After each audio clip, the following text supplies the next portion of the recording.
Sur le 92.1 et radiograndlac.com, on se détend en écoutant Radio Grand Lac. Vous aimez l'art et la culture d'ici et d'ailleurs ? Retrouvez Anne dans l'épicerie culturelle du territoire.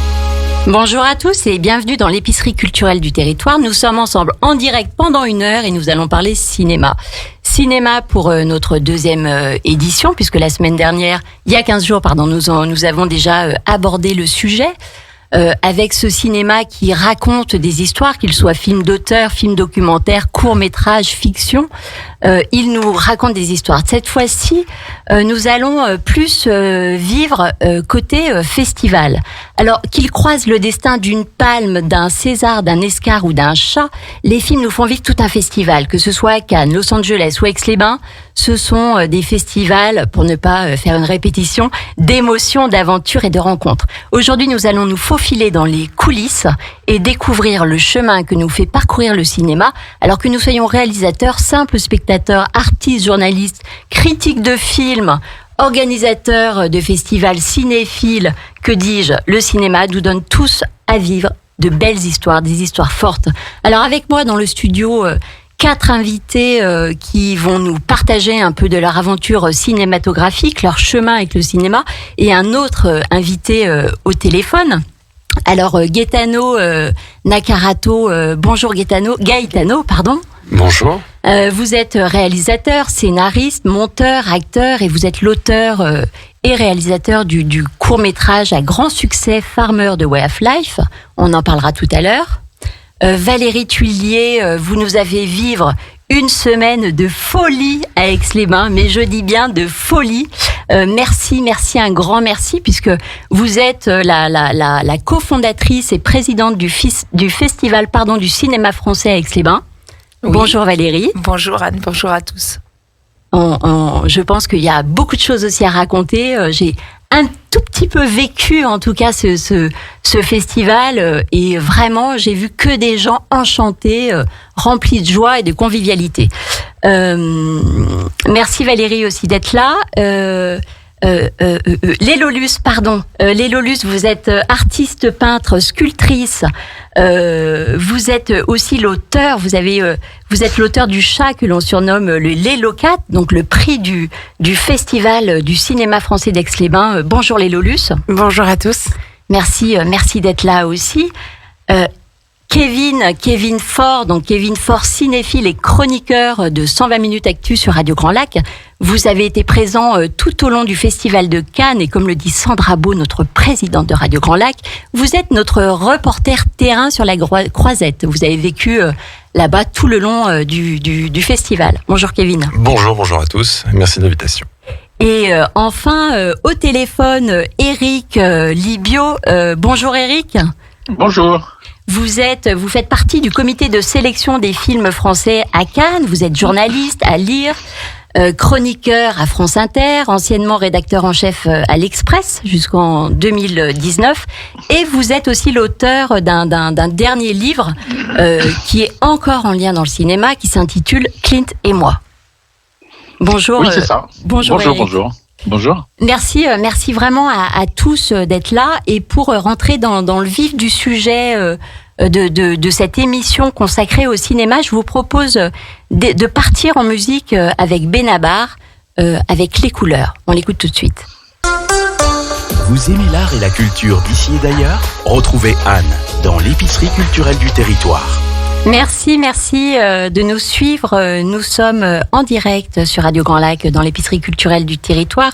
Et aujourd'hui, on parle cinéma avec moi, des invités tous passionnés, qui ont tous un lien fort avec le cinéma et qui ont eu la gentillesse d'accepter de venir nous partager leur expérience et leur regard sur ce 7e art qui produit les histoires les plus folles, les robes les plus scintillantes et des statues qui ont du prix, qui pèsent lourd en chemin parcouru en espoir. Alors je pense bien sûr aux récompenses, aux distinctions que les acteurs, réalisateurs, aux films sélectionnés et à toute la profession, ont l'espoir de remporter en gravissant les marches rouges. Alors naturellement, Gaetano Nakarato, je me tourne vers vous, puisque cette année, vous avez foulé ces fameuses marches à Cannes. Alors quelle impression quelle impression cela fait quand on a un film qui est sélectionné et qui a déjà quand même connu un sacré succès. Qu'est-ce que ça vous a fait ? Alors, le film n'était pas sélectionné à Cannes. J'ai eu la chance d'être invité par le festival cette année et de monter les marches, comme vous le dites. Bon, après, la seule chose que je peux vous dire, c'est que ça fait les squats. Voilà, c'est tout. Ça fait les squats ? Mais il y a d'autres manières de faire des squats. Hein. En fait, pour moi, personnellement. Oui, mais après, vous savez, on a toujours un peu l'image de monter les marches d'un festival. En fait, ce qui est très important quand on monte les marches du Festival de Cannes, c'est surtout pourquoi on les monte. Aujourd'hui, on profite malheureusement beaucoup un peu du rayonnement de beaucoup de ces festivals, mais beaucoup de gens en fait montent les marches, mais n'ont pas grand-chose à y faire ou n'ont pas grand-chose à revendiquer. Moi, cette année, j'étais invité, j'ai monté les marches du Festival de Cannes, mais je parlerai véritablement d'une réussite quand j'aurai monté les marches du Festival de Cannes, parce que j'aurai quelque chose à défendre. Donc pour l'instant, je le fais comme des millions de personnes le font depuis 75 ans. Mais c'est quelque chose d'absolument incroyable de vivre le festival de l'intérieur et de le faire et de le voir, parce qu'on est avant tout un spectateur, même quand on est un professionnel, et on profite de cette effervescence. Voilà. Alors moi, j'aimerais que vous nous parliez un petit peu de votre parcours, parce que vous êtes réalisateur, scénariste, monteur, acteur. Et vous êtes aussi donc l'auteur, comme je l'ai dit tout à l'heure, et réalisateur de ce court-métrage Farmer A Way of Life qui a été dans les plus grands festivals, a été sélectionné, reçu aux Oscars à Los Angeles, dans différents aussi festivals des États-Unis. C'est bien ça, à Houston. Il a gagné le grand prix du jury au Festival international de Houston. Et là, récemment, il a fait aussi un bel exploit. Alors, j'allais vous en parler. Au Festival du cinéma français d'Aix-les-Bains, voilà. En plus, vous savez à quel point la Terre savoyarde est importante pour moi. C'est un festival magnifique, une première édition, et je suis ravi d'être encore aujourd'hui à côté de Valérie Thuillier, présidente du festival. C'était une magnifique expérience, vous voyez. Vous me parliez des marches tout à l'heure. J'ai eu beaucoup plus d'intérêt et d'importance pour moi de monter ces marches du festival à Aix-les-Bains, pour la simple et bonne raison que j'avais un film à défendre en compétition. Et ça, c'est là, à ce moment-là, il y a une raison en fait d'être présent, de parler de son film, de le présenter au public. Et puis voilà, il a eu cette effervescence. Le public a très bien reçu le film. Le film sort aujourd'hui. En plus, j'ai décidé, comme je l'avais dit en direct dans le festival, que j'ouvrais le film sur YouTube en accès libre, gratuit à tout le monde. Et je n'ai pas cédé aux plateformes justement pour pouvoir proposer ce film que je considère universel à tout le monde. Et il est parti avec un prix, le prix Coup de cœur, femme d'exception. Et c'est dans le thème exceptionnel. Alors j'allais vous en parler et vous faire réagir aussi, Valérie Thuillier, ce coup de cœur pour ce film. Qu'est-ce que vous pouvez en dire, vous, à titre personnel aussi ? Je pense que ce prix porte bien son nom. C'est vraiment un coup de cœur pour l'ensemble de plusieurs. En fait, le festival, c'est un festival de cinéma, mais également de gastronomie et éco-responsable. Et en réalité, le court-métrage de Gaetano rassemblait tout ça. Il y a des images exceptionnelles, tournées de manière incroyable, et puis qui nous montrent le bien manger, qui nous montrent l'environnement, l'écologie. Et puis Gaetano est une personne que j'aime parce qu'il est audacieux, il est humble, il est extrêmement professionnel, et tous ces ingrédients font que je crois personnellement beaucoup à lui pour l'avenir. Je ne suis pas la seule, et j'aime cet état d'esprit-là, et il méritait largement ce prix coup de cœur. Les Lolus, je vous vois acquiescer de la tête. Ah oui, je suis carrément, vraiment d'accord avec Valérie, et là-dessus on rejoint. Et d'ailleurs, à la cérémonie de clôture, pour ceux qui ont été présents dans la salle, dès que son film, l'affiche du film est passée, comme quoi Gaetano avait été sélectionné, avant même de savoir qu'il avait une récompense, le public a applaudi. Et on a bien vu que c'est un des seuls films, non pas les autres étaient aussi magnifiques, mais c'est celui qui a fait le réagir le plus, et le public était vraiment derrière aussi. Donc on voit que quand on est artiste, je pense que Gaetano me rejoint, ce qu'on veut, c'est procurer des émotions. et délivrer un message et vraiment partager quelque chose. Et quand on a le public qui nous le rend et qui nous dit merci et qu'on a un retour sur notre travail d'artiste, c'est que le message il est passé et qu'on a réussi. Et ça, c'est le plus beau retour qu'on peut avoir, c'est le remerciement du public. La plus belle récompense. Exactement. Valérie Tullier, je voulais vous faire réagir aussi, enfin vous poser la question comment, au niveau de la sélection des films, comment ça s'est passé, comment ça s'est déroulé pour ce film français? Alors, nous avons un directeur de la programmation qui est Arnaud de Gardebosque, ou son papa Pierre de Gardebosque, et ensemble ils sélectionnent des films pour les festivals de Bastia, mais l'Alpe d'Huez également, où nous avons grandi avec mon frère et on a connu Pierre il y a déjà 25 ans, qui sélectionnait les plus grands succès de l'Alpe d'Huez. Je pense au Ch'ti, je pense à La Vérité si je mens, je pense à tous ces films, Tout ce qui brille, qui au départ n'étaient pas forcément, les acteurs n'étaient pas forcément connus, mais qui sont devenus qui ils sont aujourd'hui.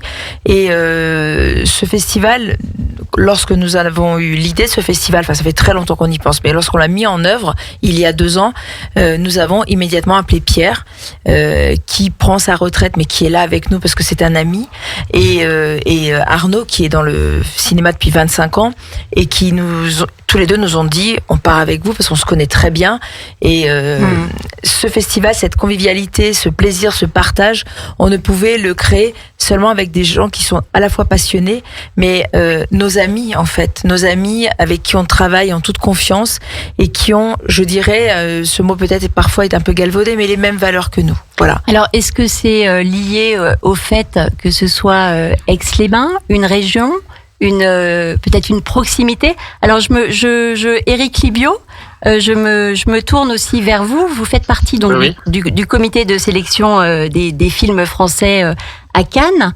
Que pouvez-vous dire, vous, par rapport à la sélection, à la programmation? Comment ça se déroule sur Cannes? Eh bien, écoutez, on voit à peu près entre 200 et 250 films français, enfin pour ce qui me concerne, parce qu'on est 9 sélectionneurs qui nous partageons entre français, étrangers, etc. On voit à peu près 200-250 films à partir de février jusque donc un peu après la conférence de presse, disons jusqu'à fin avril, début mai. Et puis on en discute tous les soirs. Hein. C'est un travail assez fastidieux et en tout cas très intense. Tous les soirs de la semaine, on voit des films. Parfois en week-end, on voit les DVD ou des films en lien. Maintenant, c'est plus facile. Donc voilà, ça se fait comme j'imagine à d'autres échelles. Comme tous les festivals, c'est-à-dire ce sont des discussions, des projections, et puis après Thierry Frémaux, qui est le patron du festival, fait une sélection en fonction des avis et des uns et des autres, et d'une cohérence artistique qui se dégage au fur et à mesure des projections. D'accord. Quand on a ce rôle-là, en fait, aussi de sélectionneur, de programmateur, enfin. Finalement, on porte aussi une responsabilité envers le public. Oui, bien sûr. Alors, moi, je suis pas programmateur. Hein. La programmation, c'est autre chose. C'est vraiment décider à quel jour on mettait le film et tout ça. Nous, je fais vraiment partie du comité de sélection. Donc mais il y a quand même, voilà, le fait de sélectionner, c'est quand même un maillon. Bien sûr, c'est même une responsabilité énorme. C'est très compliqué parce que parfois quand on fait un peu le bilan, on se rend compte qu'on a pu se tromper sur un film, ou qu'on n'a pas sélectionné un et qu'on aurait dû, ou on a sélectionné un et qui n'a pas reçu forcément les suffrages auprès du public ou des professionnels. Donc c'est très compliqué, mais c'est ce qui fait aussi l'intérêt de ce travail-là. On pense pas tant au public à ce que raconte le cinéma à ce moment-là, c'est-à-dire qu'on voit nous, on n'est pas responsable des films, évidemment, ce sont les artistes et les metteurs en scène. Mais je reprends par exemple, pardon, je vous coupe, je reprends par exemple ce que disait Gaetano Nakarato tout à l'heure, l'importance du message. Donc c'était aussi par rapport à ça, une responsabilité par rapport au message. Tout à fait, oui. Oui, après le message c'est pas la seule qualité du film, il faut aussi que le film entier, c'est pas parce qu'il y a un message que le film est intéressant. Il suffit, si le message est mal dit, le film du coup souffre de ça. Donc non, ce que je voulais dire, effectivement, le sujet nous tient à cœur, mais on remarque que quand on voit la production française, les 200 films, c'est à peu près la moitié de la production de l'année. On se rend compte qu'il y a une idée force qui peut se dégager sur le discours le discours à la fois artistique et à la fois sur les sujets des metteurs en scène. Et ce qui nous importe, c'est justement d'essayer de montrer ce que le cinéma français, en l'occurrence, mais c'est la même chose pour le cinéma international, ce que le cinéma français dit aujourd'hui de la société, du monde, du cinéma lui-même, etc. Donc il y a aussi ce type de considération qui rentre évidemment en jeu. Alors pour d'autres festivals, peut-être c'est moins le cas parce qu'il y a moins de films, parce que c'est peut-être plus compliqué. Mais sur le festival de Cannes, où il y a à peu près une 50aine de films sélectionnés, je parle de la sélection officielle, on peut aussi faire dégager un sentiment de la façon dont les artistes voient le monde au moment M. Mmh. Et est-ce qu'on peut parler de censure De censure non, de la part des sélectionneurs. Ah bah oui. Non, comme quoi, par exemple? Mais je sais pas. Est-ce qu'il y a des films qui ne peuvent pas être sélectionnés pour Oh ben non, il y en a aucun. Quand vous voyez les films qui vont de Titane, qui sont des films assez durs, parfois perturbants, qui peuvent être choquants et qui remportent la Palme d'Or, il n'y a aucune raison de... Non, on censure rien du tout. Les films nous sont proposés et on en discute. Donc je vois pas pourquoi il y aurait des censures. Hein. Encore une fois, nous, les sélectionneurs... C'est une question en fait qu'on peut se poser. Donc voilà, j'ai la chance de vous avoir en ligne et de pouvoir le faire. Donc je vous la pose. Non, mais je vois pas trop. Enfin, je sais pas s'il y a eu des histoires comme ça de censure. Ce que je vous disais, c'est qu'on peut éventuellement se tromper sur tel ou tel film, mais c'est pas une censure. C'est juste que le film nous a pas plu ou pour des raisons X ou Y, on l'a pas défendu et que il y avait pas suffisamment de gens pour le défendre et pour le sélectionner. Mais la censure en tant que telle, elle serait. Et puis le Festival de Cannes, pas même avant que j'y sois, le Festival de Cannes a sélectionné la Grande Bouffe, par exemple. Qui à l'époque a fait scandale et certains spectateurs se demandaient pourquoi est-ce qu'il était sélectionné et qu'on aurait dû le censurer. Il n'y a aucune raison qu'on censure un metteur en scène comme Marco Ferreri. Encore une fois, les artistes sont là pour raconter le monde et que c'est à des festivals comme que ce soit Aix-les-Bains ou Cannes qui sont là pour montrer ce que les cinéastes ont à dire. Donc on n'a sûrement pas à censurer des films. Pas me semble-t-il. Hein. Valérie, moi j'aimerais saluer Eric Livio qui était présent au Festival du cinéma français. Oui, merci Valérie de votre invitation. Merci Eric, c'était formidable, on a été honorés de sa présence. Il a écrit des livres magnifiques et il est venu dédicacer ses livres. Et Eric, rendez-vous l'année prochaine à Aix-les-Bains. Avec plaisir. Alors une dernière question parce que j'ai effectivement, moi je vous ai rencontré Eric au Festival du cinéma français à Aix-les-Bains avec votre livre que vous venez de sortir, Clint et moi. Donc c'est aussi, je me suis quand même assez interrogée sur parce que finalement c'est l'histoire de. Est-ce que vous pouvez nous raconter un petit peu d'où vient ce livre? Alors Clint et moi, c'est pas mon dernier bouquin parce que j'en ai sorti un au mois de février qui s'appelle On a les héros qu'on mérite. Clint et moi est sorti il y a 2 ans. En fait, c'est un film qui raconte, quel lapsus. C'est un livre qui raconte en parallèle le parcours de Clint Eastwood et le parcours d'un cinéphile, en l'occurrence le mien, et il essaie de montrer comment est-ce qu'on la passion que je pouvais avoir pour le cinéma, pour des artistes, pour un metteur en scène comme Eastwood que j'admire énormément, que j'ai rencontré plusieurs fois, même si je suis pas forcément d'accord avec tout ce qu'il défend politiquement parlant. Je voulais essayer de montrer comment est-ce qu'on s'attache à un metteur en scène, à un univers, à un discours, à un artiste, le lien intime qu'on peut avoir qu'il y a entre lui et moi. Et je pense que beaucoup de spectateurs, beaucoup de spectatrices peuvent avoir un lien. Alors, des fois, c'est avec Clint Eastwood, évidemment, mais pas forcément. Ça peut être avec d'autres personnes, un acteur, un metteur en scène. Mais il y a quelque chose d'intime qui se crée quand on regarde un film. Et du coup, le deuxième bouquin que j'ai écrit, On a les héros qu'on mérite, c'est un petit peu l'inverse. C'est essayer de comprendre comment est-ce que le lien qui se crée entre soi et les héros de fiction, de cinéma et de littérature. Donc c'est un peu un jeu de miroir avec le Clint et moi. Moi, je suis persuadé, c'est pour ça que la culture est quelque chose d'essentiel et de primordial, que ce soit le cinéma, la littérature, les tableaux, la musique classique ou même le rock. En tout cas, le travail des artistes. Et Gaetano, je suis pas sûr qu'il me contredira.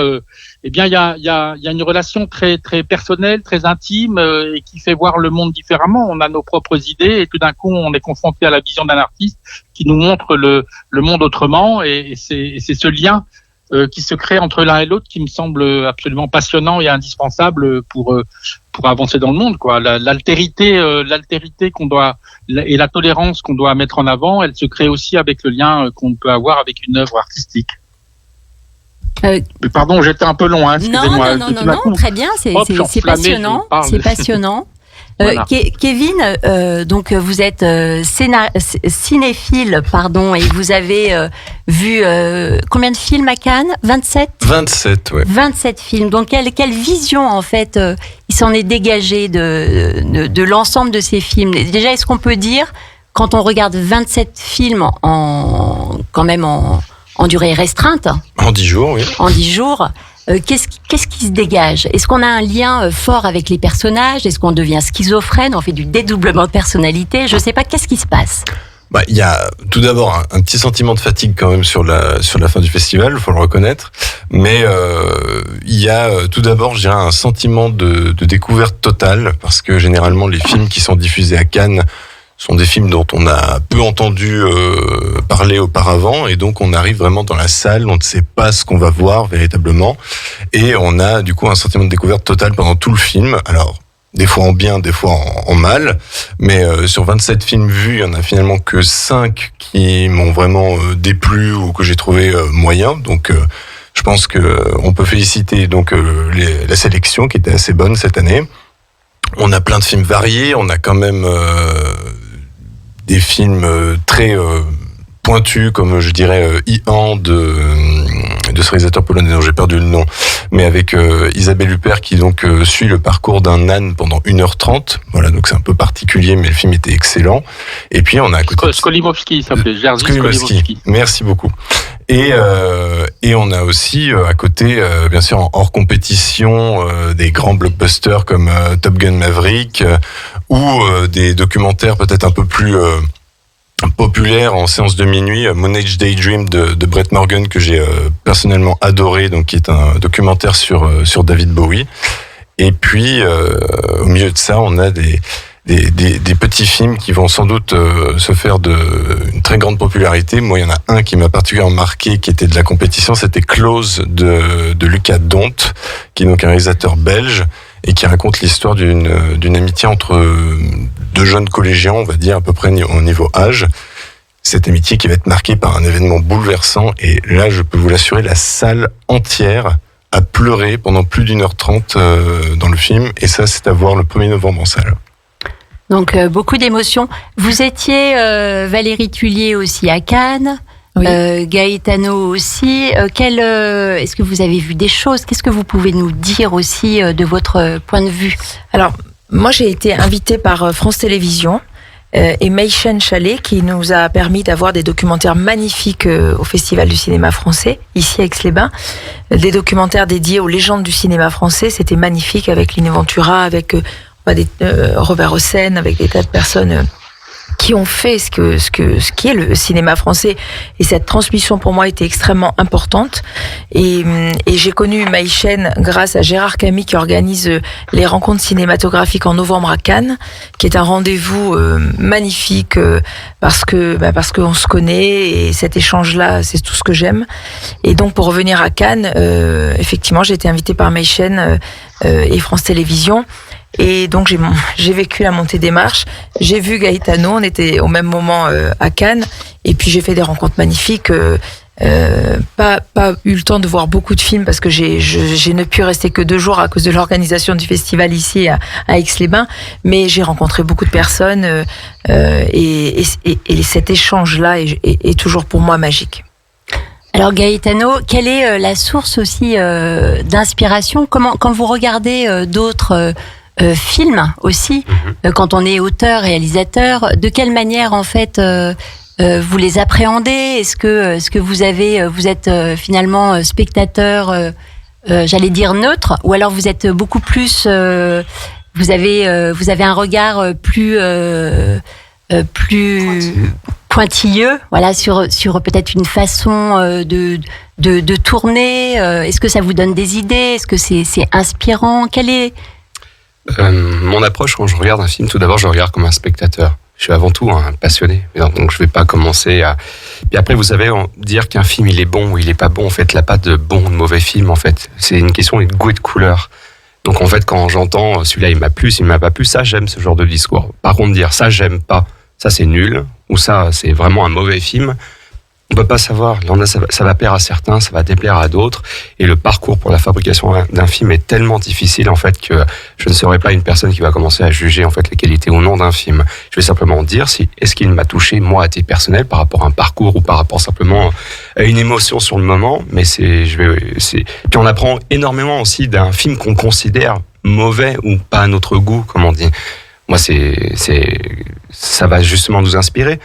Peut-être que moi, à ma manière, je l'aurais pas raconté comme ça, ou techniquement, j'aurais pas fait les choses de cette manière-là, ou l'acteur j'aurais peut-être fait les choses sur un ton légèrement différent. Mais le cinéma, c'est ça, c'est la variété de notre approche et la variété en fait de l'émotion que ça va nous procurer. Donc je rejoignais mes confrères sur ce sujet. Ça me permet de rebondir sur quelque chose parce que Gaetano a vraiment raison sur ce plan-là, et c'est pourquoi en fait au Festival du cinéma français, parce que c'est le public qui décide du succès d'un film finalement. Oui. C'est comme une chanson, une fois qu'elle est faite et qu'on l'entend, on ne sait jamais si ça va être un succès ou pas. C'est toujours le public qui décide ça.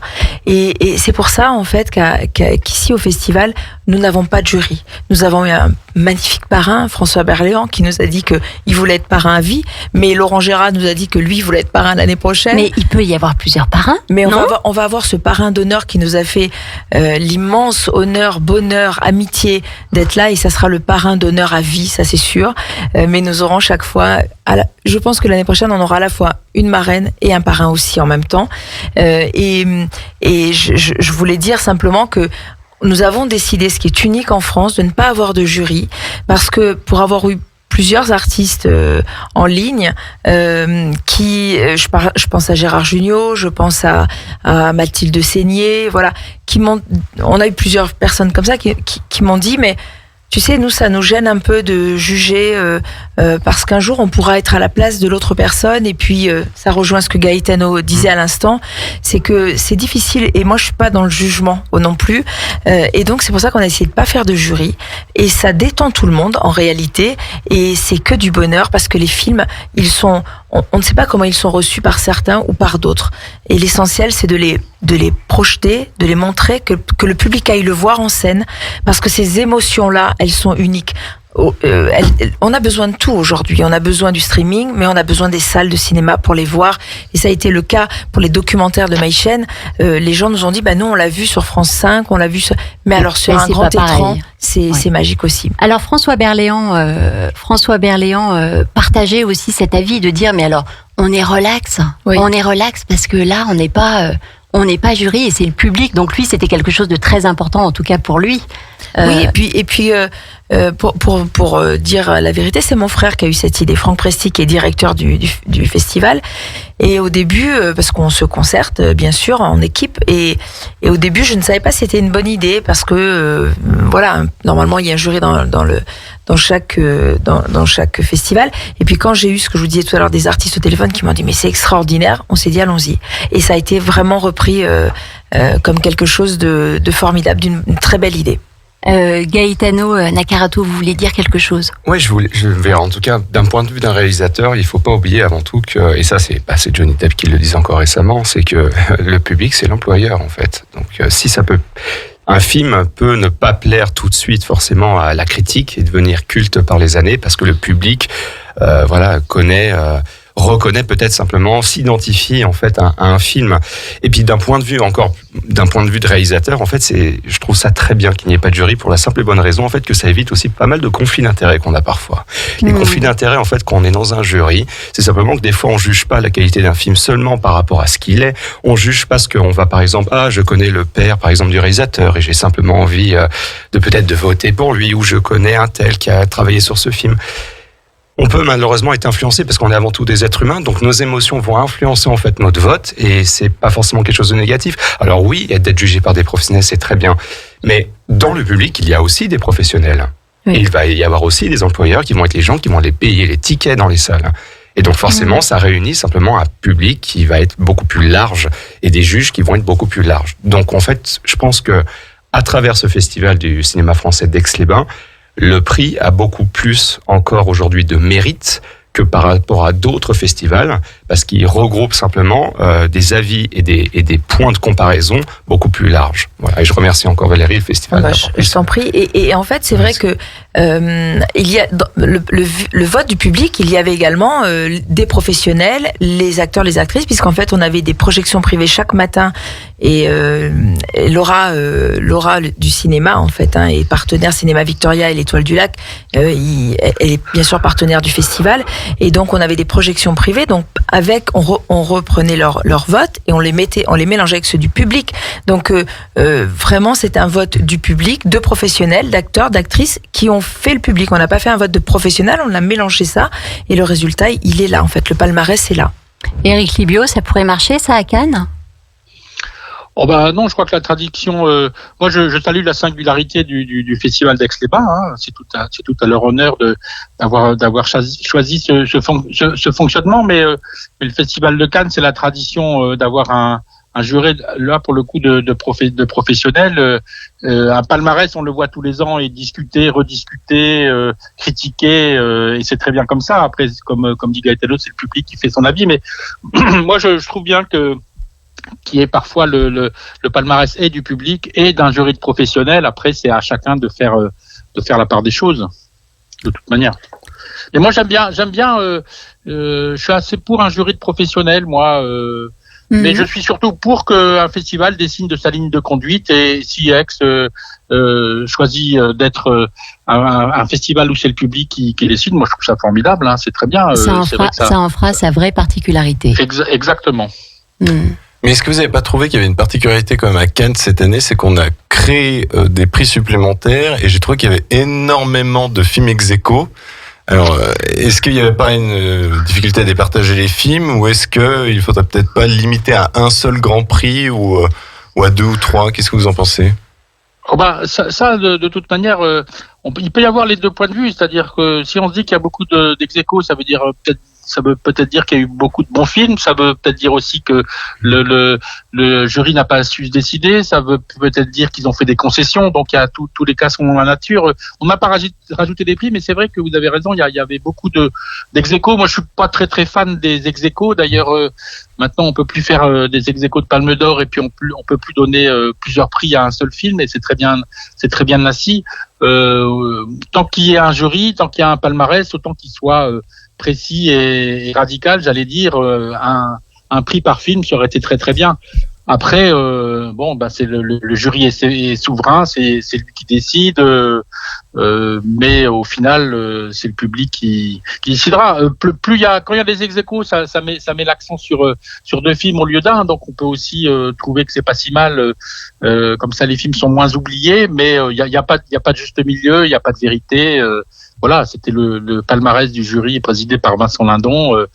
On imagine que les discussions ont dû être compliquées, ils n'ont pas réussi à se départager. Donc voilà, ça reflète aussi à la fois la sélection et à la fois, comme vous disiez, le fait qu'on est des êtres humains, qu'on a notre subjectivité, nos envies, nos désirs, et que ce palmarès avec plein d'ex-aequo reflète ça cette année, j'imagine. Et une magnifique clôture avec Vincent Lindon et cette cérémonie de clôture était magnifique à Cannes. C'était vraiment, vraiment superbe. Pour finir sur le sujet de Cannes, Gaetano, Nakarato? Non, simplement, je pense qu'il Cannes a cette force d'avoir une diversité de films chaque année. On ne parle pas suffisamment aussi des compétitions parallèles, en fait, simplement de la quinzaine des réalisateurs, de la semaine de la critique, d'un certain regard. Je pense qu'aujourd'hui, parfois, des grands festivals comme le Festival de Cannes, que j'admire depuis très longtemps, j'ai fait mon premier Festival de Cannes, j'avais 19 ans, aujourd'hui j'en ai 34. Qui est la référence aussi à l'international de tous les festivals. Hein. C'est l'une des références à l'international, parce qu'on a d'un point de vue français, mais si on prend d'un point de vue américain, on va avoir Sundance, si on prend d'un point de vue italien, on va avoir Venise. Ça reste important pour la simple bonne raison que le Festival de Cannes a aussi le marché du film. Et le marché du film, c'est quelque chose de très important parce que c'est une plateforme mondiale où on va décider de quels films vont s'exporter à tel ou tel pays, dans tel ou tel pays. Donc c'est pour ça. Mais après, parce qu'aujourd'hui, le Festival de Cannes a aussi son rayonnement avec beaucoup de paillettes. Et ça, c'est pour ça qu'on en parle beaucoup. Parce qu'il va y avoir des stars qui ne sont pas forcément du cinéma qui vont venir ici. Aujourd'hui, on a eu par exemple aussi quelque chose, moi, que je trouve absolument très désagréable pour moi en tant que réalisateur. Je vais parler de TikTok. Je pense qu'aujourd'hui, il faut quand même prendre un moment en fait une position par rapport à ça au Festival de Cannes. Et ça, moi, j'envoie un signal. J'ai aucun problème. Je suis quelqu'un qui a toujours été un peu droit quand même dans mes basques pour ça. Et j'essaierai toujours un peu de garder cette ligne de conduite. Mais par rapport au Festival de Cannes, moi, la question que j'aurais à leur poser, parce qu'on parlait tout à l'heure de conflit d'intérêts, où on parlait justement de est-ce qu'il y a trop de prix ex-aequo. Je pense que la vraie question aujourd'hui, c'est pourquoi faire du favoritisme sur le format. C'est-à-dire qu'aujourd'hui, on va faire une compétition, on va mettre en avant TikTok.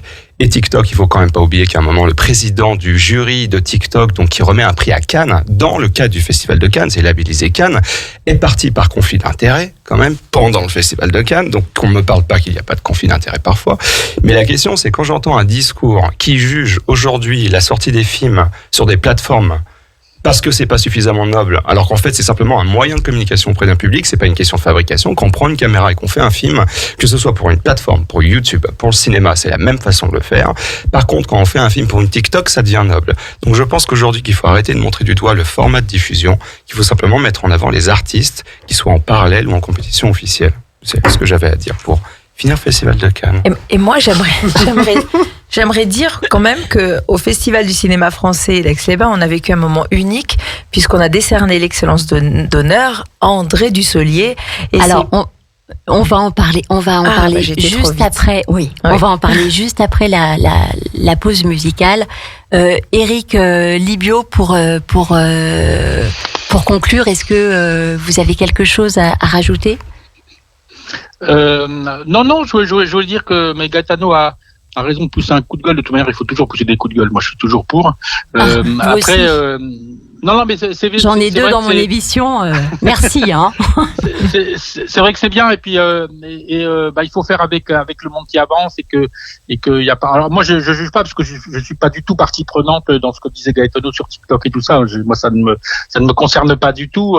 C'est pas non plus des prix qui étaient dans le palmarès officiel. Maintenant, des prix, il y en a tous les ans, il y en a qui se créent, qui disparaissent, qui reviennent. Voilà, c'est un peu la loi du genre. Mais le Festival de Cannes, en tout cas, son palmarès reste en l'occurrence entier, il reste le même. Maintenant, les paillettes, on en a besoin. Les excès de paillettes, on n'en a sûrement pas besoin. Ça c'est certain. Donc, il y avait TikTok cette année, il n'était pas là l'année prochaine. Peut-être qu'ils seront pas là dans deux ou 3 ans. J'en sais rien. Tout ça dépendra de l'évolution du festival. Faut juste faut mettre à un moment des bornes, faut faire attention un petit peu à ce qu'on fait, mais le Festival de Cannes reste, le prestige du Festival de Cannes reste entier, me semble-t-il. Très bien. Un grand merci, Éric Libio, d'avoir participé. Merci, Éric. Au revoir, merci. Alors, tout le monde vous embrasse. Vous voyez, il y a vraiment beaucoup de proximité ici sur Radio Grand Lac. On va marquer une pause musicale avec Camille, La France, et on se retrouve tout de suite après. Sur les bords du lac du Bourget, la radio autrement. Radio Grand Lac. Vous aimez l'art et la culture d'ici et d'ailleurs? Retrouvez Anne dans l'épicerie culturelle du territoire. Merci à vous, merci de nous suivre. Nous sommes toujours dans l'épicerie culturelle du territoire. Nous parlons cinéma. Nous avons une discussion mouvementée même sur l'industrie du film. Là, je me tourne sur cette deuxième partie. En tout cas, nous allons plus parler du festival du cinéma français d'Aix-les-Bains Alors, Valérie Tullier, à vous, je vous déroule le tapis rouge en guise de remerciement pour ce festival qui a apporté de la joie, de la convivialité, du rêve, de la bonne humeur. Il y avait une entente qui se lisait entre les personnes naturelle. Il y avait beaucoup de fluidité. Alors bien sûr, il y avait une sélection de films qui était extraordinaire, mais il y a aussi toutes ces personnalités qui étaient toutes différentes et comme par magie, en fait, se rassemblaient harmonieusement. Alors voilà, déjà pour ça, je vous dis bravo parce que je crois, il me semble, que quand on est à l'origine d'un projet, on influe quand même une touche, une couleur. Donc c'est, je dirais, c'est la couleur en fait que vous avez apportée pour cette première édition qui a été plus qu'une réussite. Et je sais que je ne suis pas la seule à le penser. Et je vois encore une fois les Lolus qui secouent la tête, Ok, oui, je suis d'accord. Oui. Merci beaucoup, c'est vraiment très gentil. Je crois que ce festival, on l'a fait avec une équipe qui a beaucoup travaillé pendant 2 ans, et notamment évidemment mon frère, Franck Prestige, j'allais dire Frédéric Tullier, c'est mon mari, qui s'occupe des finances, donc c'est important aussi. Et puis Béatrice Lachana, qui est ma belle-sœur. Donc à 4, vraiment, et puis on est une famille, donc on a créé une famille encore plus grande avec Pierre et Arnaud de Gardebosque, qui sont nos amis depuis toujours. Et je pense que c'est ça qui s'est senti. Je peux citer Romaric, je peux citer des personnes qui ont l'Élolus bien sûr qui est au courant du projet bien avant que on ait pu le dire. Et je pense que ce qu'on a ressenti là, c'est juste la simplicité d'une d'amitié au pluriel, vraiment sincère. Et on avait envie de donner du bonheur aux gens. Et cette semaine, elle a été magique parce que remplie de tout ce que j'aime. Et on a donné ça naturellement avec tout notre cœur. Et je dis pas que ça a été au-delà de nos espérances parce que on aime bien faire les choses de manière très professionnelle, mais je dirais populaire et de qualité. Pour moi, c'est important. Mais quand chaque artiste qui sont des artistes immensément connus, quand François Frey, qui est un attaché de presse international, que Gaetano Nakarato m'a présenté et qui a été un véritable coup de cœur, quand tous ces professionnels qui sont d'une simplicité et d'une gentillesse vous remercient et disent ne jamais avoir participé à un festival aussi chaleureusement, aussi voilà. Écoutez, je suis simplement ravie. Je reste bien les pieds sur terre et la tête bien froide pour préparer déjà le prochain. Mais on vous fait de belles promesses pour l'année prochaine. Il aura lieu du 6 au 10 juin 2023 l'année prochaine. C'est juste que du bonheur. Alors on en reparlera et peut-être même si vous acceptez, on se retrouvera avant pour en discuter parce que il y a toujours aussi beaucoup de choses à dire. En tout cas, vous avez réussi votre pari parce qu'effectivement, vous avez donné beaucoup de choix. Et finalement, vous parlez de simplicité de ces personnes finalement avec une carrière brillante ou en tout cas haut placée qui venaient vous remercier pour ce festival. Je pense qu'effectivement, cette simplicité, en fait, c'est quelque chose que tout le monde a besoin et peut-être encore plus eux. Et je vois, en tout cas, et François Berléand m'en a parlé, de cette simplicité, il se sentait bien. Et quand j'ai vu même tous les comédiens, avec certains et comédiennes avec qui j'ai pu échanger quelques mots, ils étaient détendus. Oui, et ça, c'est un cadeau. Alors, c'est un cadeau que vous avez fait aux Aixois, mais aussi, je pense que c'est un cadeau que vous avez fait à tous les participants. Écoutez, c'est tout le bonheur que vous pouvez me faire parce que voilà, je pense là à Clémentine Sélarié qui est merveilleuse. Après, on a des artistes, on a eu quelques annulations à cause du Covid. Je pense à Marie Fugain qui sera là l'année prochaine, bien sûr. Je pense à Chantal Latsou qui devait être là et qui finalement maintenant je peux l'annoncer officiellement parce que ça a été annoncé dans la presse, qui au dernier moment m'a annulé sa venue parce que en étant carrément désolée, mais elle participe à une émission de TF1 et c'est tombé au dernier moment, donc elle avait un tournage 1 jour sur 2, donc elle pouvait malheureusement pas être là. Je pense à Nadine Trintignant, vous vous savez bien ce qu'est, malheureusement, on a perdu Jean-Louis Trintignant. On lui a d'ailleurs fait un hommage pour l'ouverture. Voilà, on a eu 3-4 personnes qui ont attrapé le Covid. Voilà. Donc, mais c'est pas grave. Cette famille-là, ce qui est important, et ça me fait penser vraiment aux rencontres cinématographiques de Cannes avec Gérard Camille. Ce que je veux créer, c'est une famille qui a envie de revenir. Je pense à Antoine Duléry qui devait repartir le samedi matin pour des obligations professionnelles et qui finalement a annulé pour rester. Voilà. Mais tout ça que du bonheur. Gabriel Lazur, Cyrielle Claire. Enfin, je peux pas tous les citer, mais vous allez voir prochainement leurs photos sur les réseaux sociaux et c'est magnifique. C'est magnifique. C'est tout ce que j'aime, donner ce bonheur avec simplicité, demander au public d'être là, de partager, de pouvoir prendre des selfies, de pouvoir prendre des autographes, de pouvoir parler aux artistes. C'est ça qu'on souhaitait faire. C'est ça. Cette proximité-là, elle est importante. Un rêve en proximité, parce que finalement, souvent, en fait, le cinéma, c'est toujours quelque chose un peu lointain dont on rêve. Avec ce rêve de devenir célèbre, il y a ça. C'est marqué, en tout cas, le cinéma est marqué quand même par cette distance. Oui, alors ça, c'est ce qu'on peut penser le public qui peut être un peu impressionné par voir des artistes comme ça. Moi, j'ai grandi avec entre l'Alpe d'Huez et Cannes, où mes parents étaient coiffeurs officiels du Festival de Cannes, donc j'ai vécu ça depuis ma plus tendre enfance. Donc, moi, je suis plus impressionnée par la qualité d'un homme ou d'une femme, en fait, plutôt que par sa carrière. La carrière, c'est magnifique et je suis toujours reconnaissante de quelqu'un qui a une carrière parce que ça veut dire qu'il a travaillé dur avant tout. Et ça, c'est quelqu'un d'être... Lorsqu'on est audacieux comme Gaetano Naccarato, lorsqu'on est pointilleux, et pour moi c'est pas du tout péjoratif, c'est justement j'aime la perfection, j'aime l'excellence. Donc, mais je suis plus touchée par la simplicité de quelqu'un, de sincère, et voilà, qui est là avec de belles valeurs et qui aime partager ça avec le public. C'est ça qui me touche avant tout. Je préfère avoir quelqu'un comme ça plutôt que d'avoir une immense star, mais qui ne va pas jouer le jeu avec le public, qui va pas aller les rencontrer. C'est un festival de proximité, vraiment, je tiens à le dire.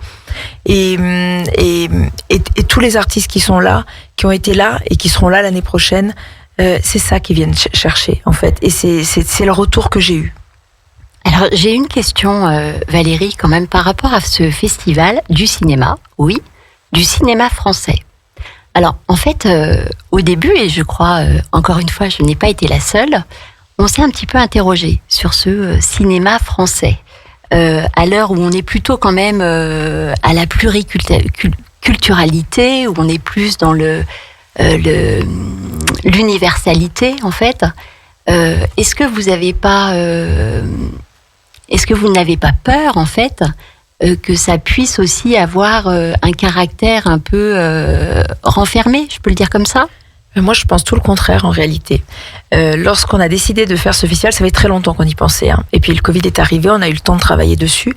Et lorsqu'on a décidé ça, je dirais en famille, avec mon frère, ma belle-sœur et mon mari, eh bien, moi, je n'aime pas faire ce qui se fait déjà.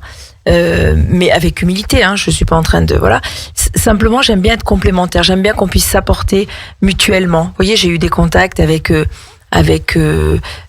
d'autres directeurs et présidents de festivals, parce que j'aimerais bien les réunir ici. De la même manière qu'on a organisé les journées, les rencontres professionnelles des salles de cinéma, donc des exploitants. On les a réunis une journée.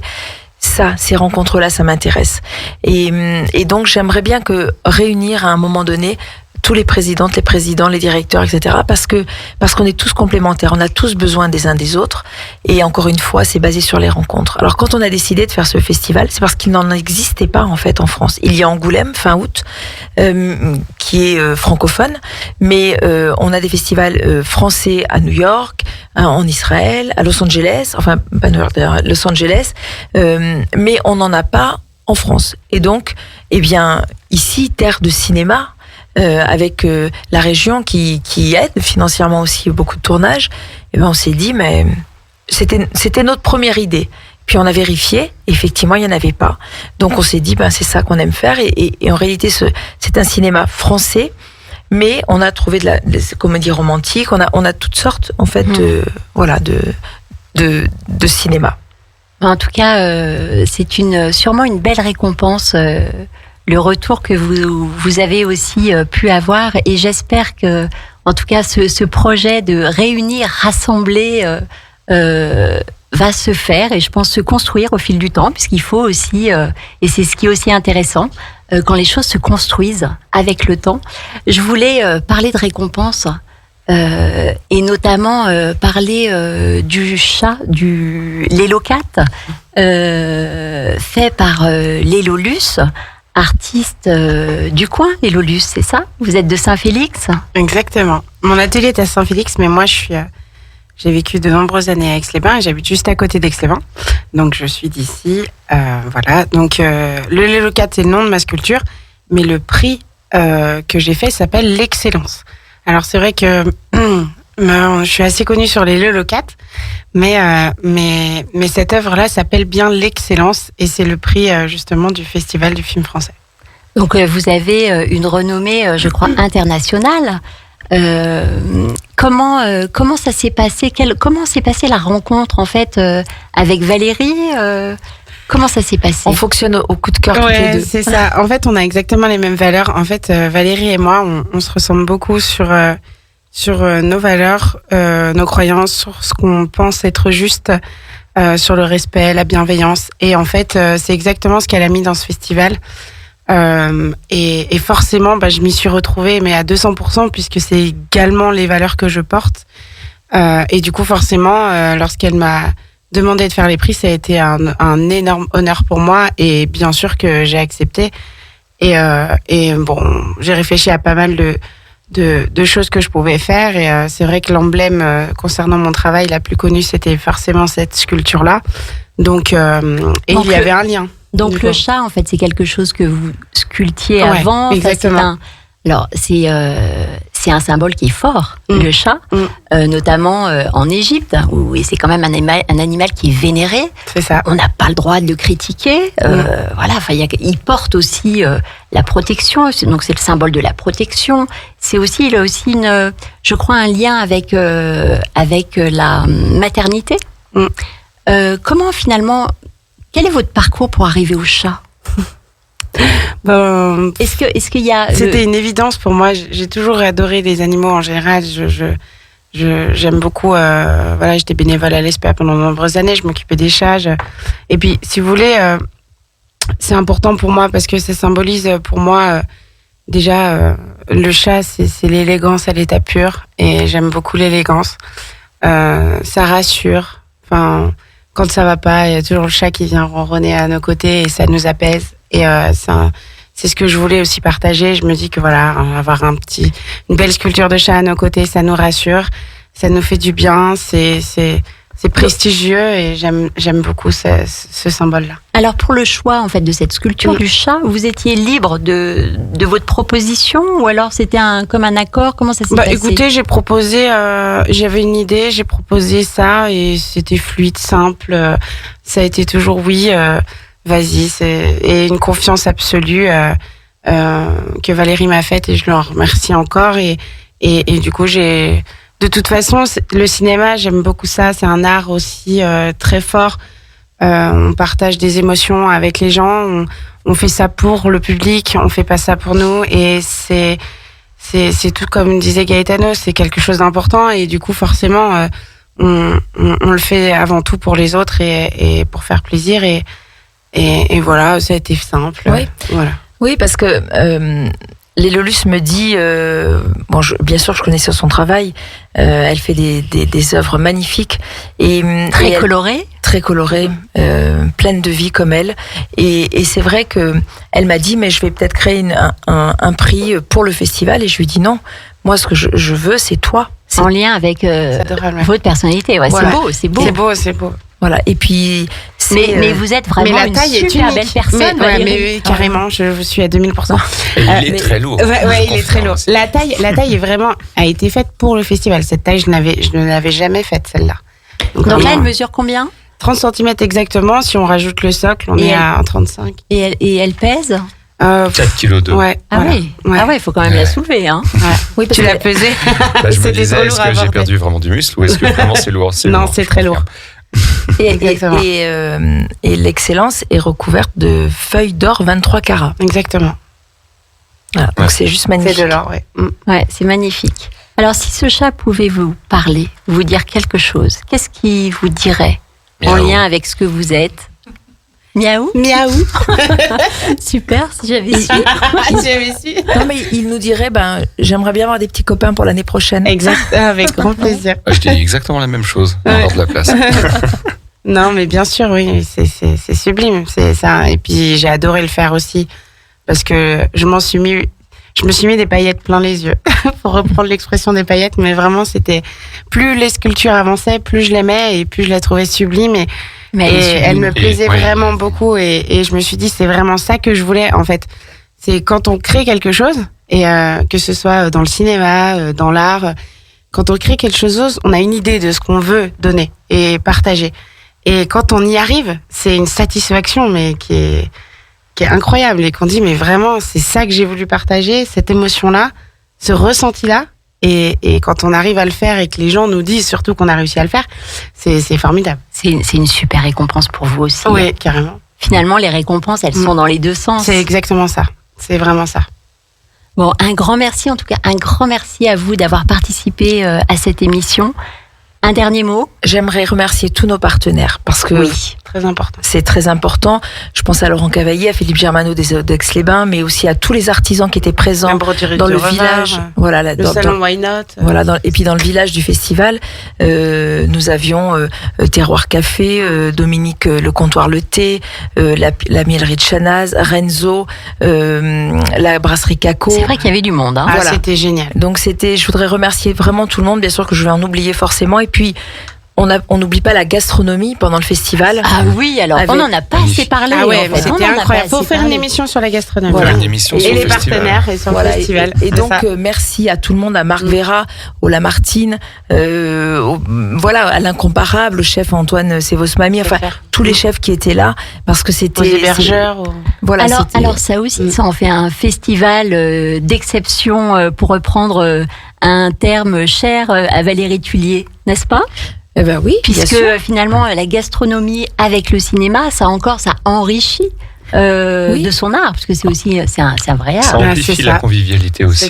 C'est quelque chose qui se passe qui va de pair. Voilà, et c'est vrai que pour l'ouverture et la clôture, le public nous rejoint et peut partager tout ça avec nous. Et la soirée de clôture a été mais une explosion de bonheur et voilà. Et ensuite. C'est important de faire ça et on a été au château de Candy avec David Loisel, avec Cédric Campanella du restaurant 59. Enfin, tout ça c'est magnifique. On a eu les hébergeurs, le Léopold, l'Incomparable, le Château Brachet, le Golden Tulip. On a fait participer tout le monde. Et comme le disait Lynn Ventura, parce que Clélia Ventura était là aussi, et elle me disait que Gabin disait ça aussi. Ces artistes-là, ces acteurs, choisissaient leurs films en fonction aussi de ce qu'ils mangeaient. Et c'est vrai que quand j'en ai parlé à François Berléand, à Patrice Lecomte, qui pouvait pas être là, mais qui sera l'année prochaine, ils étaient, parce que il y a 180 festivals en France, donc vous imaginez bien qu'ils sont très très sollicités. Et la gastronomie fait la différence. Et maintenant qu'ils sont là, l'amour, l'amitié fera la différence en plus. Voilà. Et encore une fois, Valérie, elle a fait ce festival. Pourquoi ça a été un succès et pourquoi les gens s'y sentaient bien? Parce que elle a toujours dit, je vais faire un festival en lien avec mes valeurs et ce que je porte, la bienveillance, la convivialité, le respect, la simplicité, juste l'humain, quoi. Et c'est pour ça que ce festival, il est réussi, c'est parce qu'elle a mis, elle et sa famille et toute l'équipe, les valeurs qu'elle portait dans le festival. Et si on résume le festival, c'est exactement les valeurs que je viens d'énoncer. En complément, c'est très professionnel aussi. Là, vraiment un rayonnement national, parce que là, on fait plaisir au local, des gens qui peuvent y assister. Mais la compétition, l'encadrement était vraiment extrêmement qualitatif. Donc, merci beaucoup. Alors, un grand merci. On va être obligé de refermer les portes de l'épicerie culturelle du territoire. Farmer Way of Life ce soir sur YouTube. Tout le monde. Ah oui. Merci à vous de nous avoir suivis. Merci beaucoup. Merci à vous aussi d'avoir participé à l'émission. Donc pour ceux et celles qui souhaitent réécouter l'émission, il y a un podcast disponible sur la page YouTube de Radio Grand Lac. Merci aussi à la technique Jean-Pierre Retrouvez-nous donc également sur les pages des réseaux sociaux, Facebook, Instagram de l'épicerie culturelle du territoire, mais aussi de Radio Grand Lac. Retrouvez aussi dès ce soir, c'est ce soir, hein, le film. Le film Farmer A Way of Life à partir de ce soir sur YouTube. Voilà. Et c'est gratuit pour tous. Et quant à nous, nous nous retrouverons en septembre puisque c'était la dernière émission de l'épicerie et je trouve que vraiment je clôture cette année en beauté et vous y êtes vraiment pour quelque chose, donc un grand merci à vous. Merci à vous. Merci, à bientôt. merci de nous avoir accueillis. Retrouvez également votre radio préférée, Radio Grand Lac, sur radiograndlac.com et sur les réseaux sociaux.